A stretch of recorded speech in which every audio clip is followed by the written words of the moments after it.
hear me, Juliet? Morikawa-sensei! You're alive? Can you hear me, Juliet? My prize student. It is impossible to rest in peace with all this going on. Sensei, are you alive?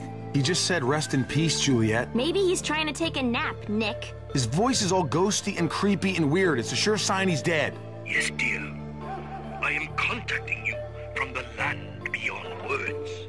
I'll guide you the best I can, but the reception here is terrible, so listen carefully. Yes, Sensei. Yes, Sensei. Really, Nick? The fate of our whole town is in the balance and you're gonna take the time to mock me? I didn't. I just heard you. You're right there. It was the wind or something. Please, both of you. Juliet, you must first get close to Kirabini. But be careful.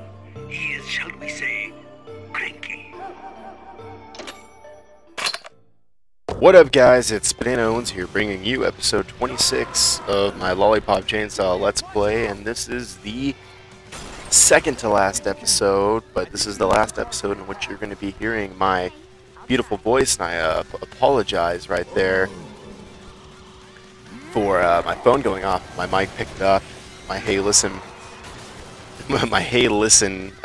text tone from Ocarina of Time, and I've already mentioned this in my Skyward Sword Let's Play. I'm not sure if it's Ocarina or Ocarina of Time. So anyway, this is going to be the last video in which you're going to hear my sweet sultry voice. Avvkvvardturtle cannot be here to record this last Lollipop Chainsaw video. I'm still trying to figure out what the next game is going to be, if I'm going to do two games at the same time again. I'm starting a Dishonored Let's Play this week.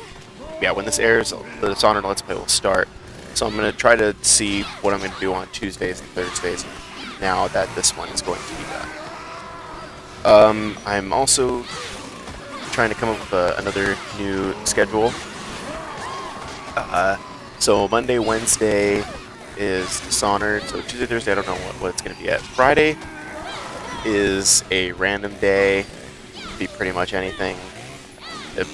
Either a versus or another random Let's Play. I'm going to start a new series called, I'm going to call it a test play, which I'll do like one-off Let's Plays for games I just want to test out and see how they go.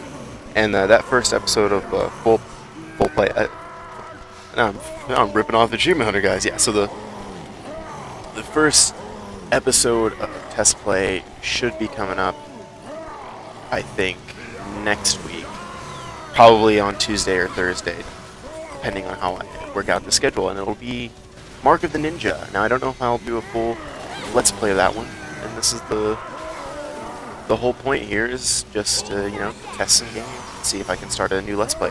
So there's a possibility that in the test plays that will lead to a full series of Let's Plays, or it's possible that it'll just be a one-off that I'll never do again, depending.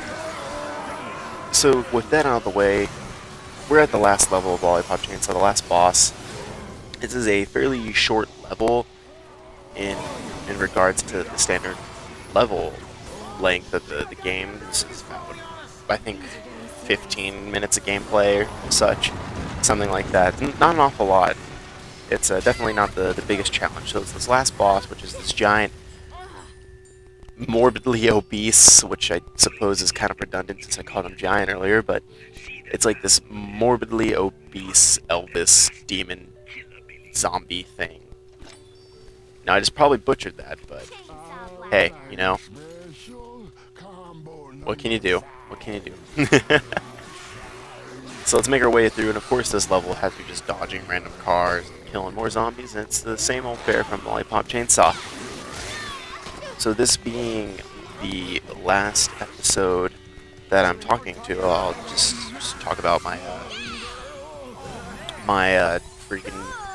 God, man, I can't think right now. I think I have to record a bunch of other voiceovers after this. Oh well, oh well. So, so what exactly did I think of Lollipop Chainsaw? Overall, I thought the humor was really great. Apparently that's how a Suda 51, how a Suda game works. Really, the humor is really great. The gameplay has some issues. I think the combo system and the combat feels really clunky. And other than that, which it's kind of an issue because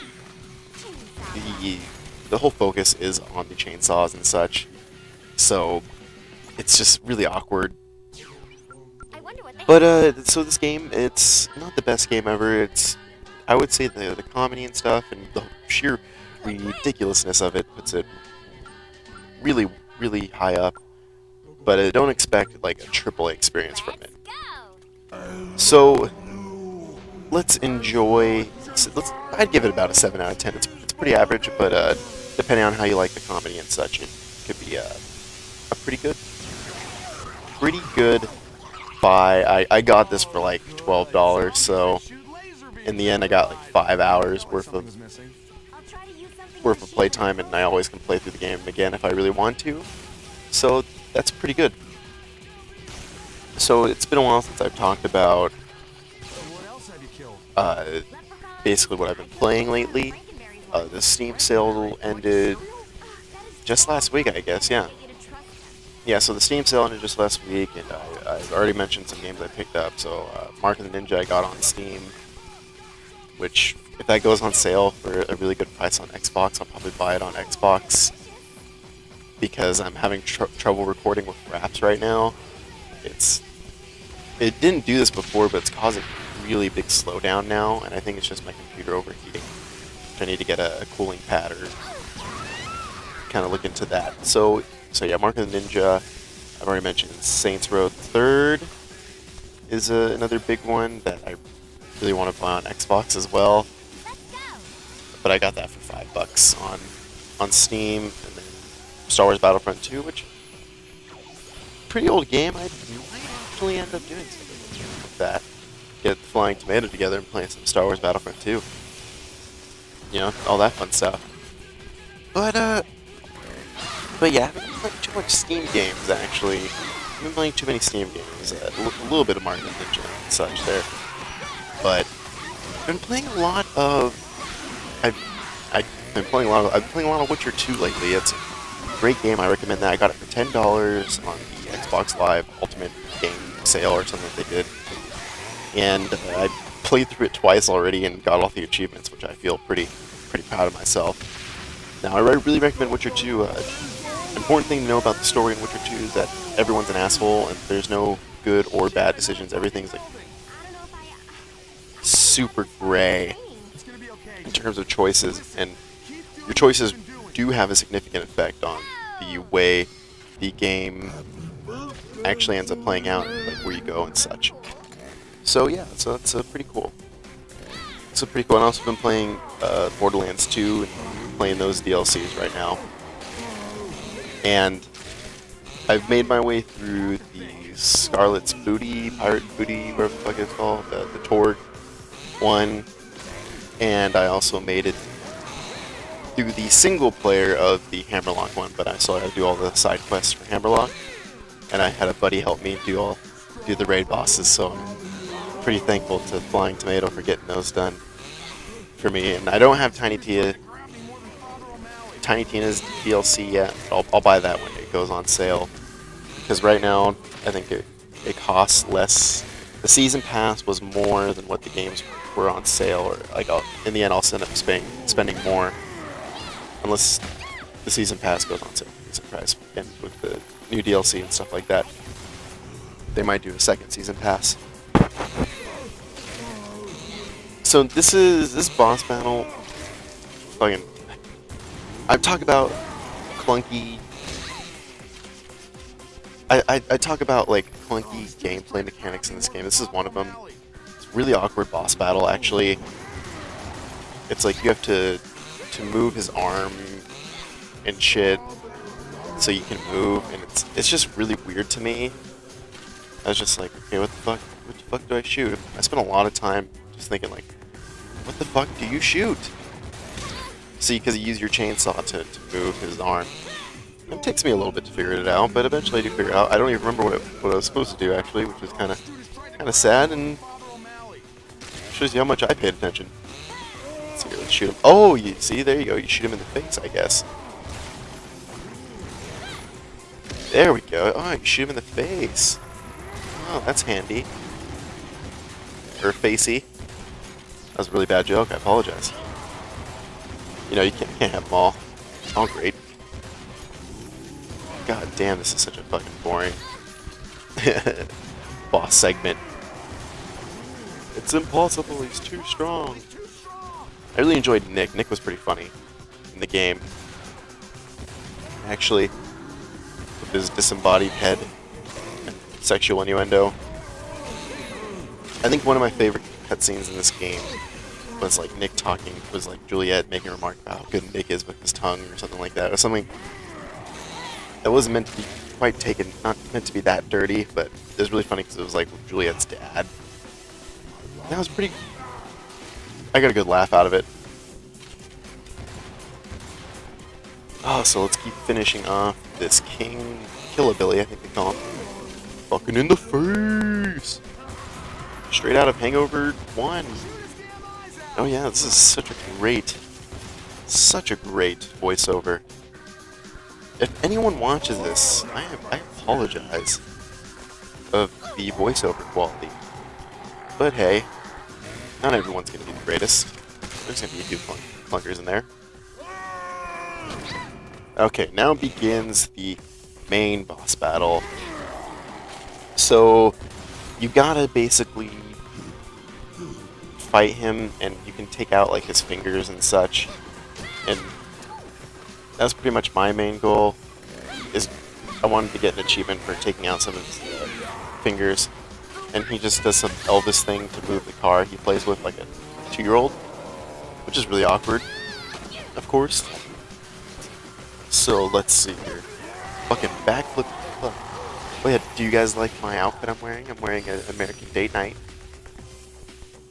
You know, shorts just the right length. Keep things interesting, but don't be a slut. Which I think is an important lesson that the youth learn nowadays. Keep things interesting, but don't be a slut.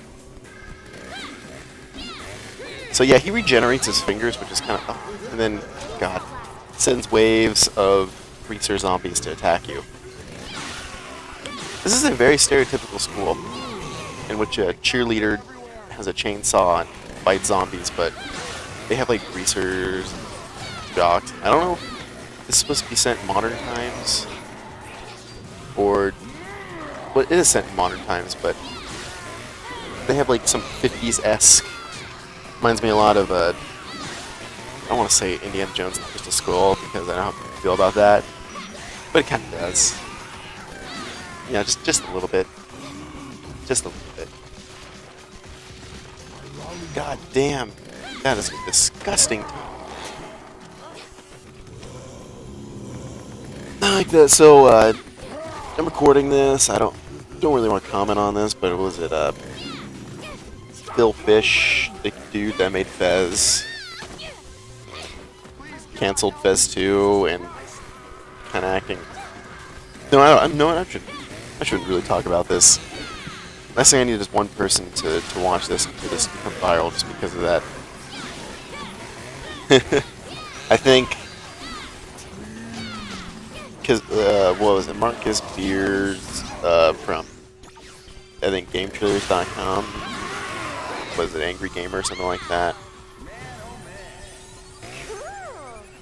Oh, okay, yeah, so, was it, yeah, an Invisible Walls, kind of called out Phil Fish on some things, and then it led to a huge, like, Twitter thing, and then, basically, Phil Fish said he's done and canceled Fez 2, and my whole take on this is that it's everyone's fault, but Phil Fish is kind of being a little prick about it. I mean, a lot of game developers get a lot of shit, and you don't see them take it as personally. I realize he's an indie developer as well, but, you know, at some point you gotta be able to ignore people on the internet, especially if you are involved, if you're heavily involved. I think... I wonder how, like, some of the BioWare guys, there was that Call of Duty developer that, like, announced updates that got, like, death threats and stuff for Black Ops 2. And, I don't know, it's a weird thing today. It's a weird thing today. you know, just the whole interactivity between game developers and fans, and it's really cool at times, but other times it's kind of abused, just like this. And it's kind of sad because it could be used for such a good purpose of just really connecting, and I think in some cases it is really used for that, but most of the time it's a place for people to just hide behind the anonymity of the internet and just bitch. Because the internet's a very negative place.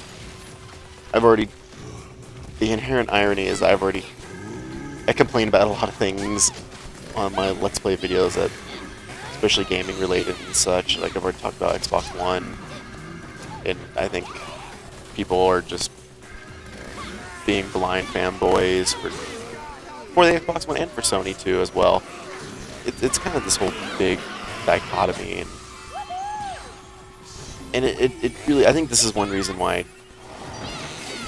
other like media outlets don't really take gamers seriously, is because at the end there are some issues with some company practices, but at the end a lot of gamers are entitled. Especially with the whole DLC thing. I know people that believe that DLC is never okay in any instance, and oh man, this is this whole big discussion that I'm talking about in my last episode of Lollipop Chainsaw. I didn't even talk about, well, I did talk about the fight a little bit. Well, anyway, guys, it's been a blast playing this game. Tune in on Thursday when I upload the last like 20 minutes of cutscenes for this game. But anyway, it's been a blast, and I'll see you next time in Dishonored. It